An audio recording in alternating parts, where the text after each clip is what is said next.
पाक फौज के जवान वतन अजीज को हर खतरे से बचाने के लिए बरसरे पैकार मगरबी सरहद के करीब दहशतगर्दों के खिलाफ कामयाब कार्रवाइयों के जरिए अमन मुमकिन बनाया। अफगानिस्तान के साथ मुंसलिक सरहद पर 2640 किलोमीटर तवील बाड़ तामीर की गई।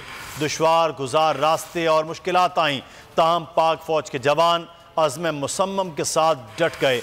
बाढ़ से दहशतगर्दों की आमदोरफ्त रोकने के साथ करेंसी और सामान की स्मगलिंग और मनशियात की सप्लाई रोकने में खासी मदद मिली।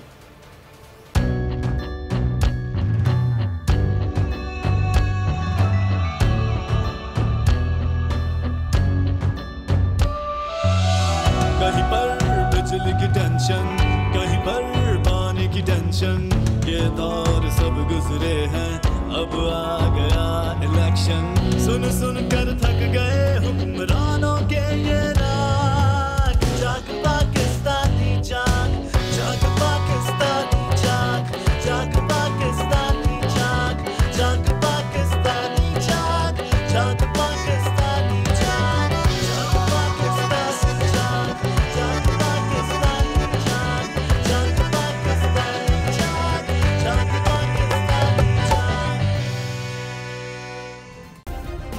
सब्सक्राइब करें और बेल दबाएं ताकि कोई खबर रह न जाए।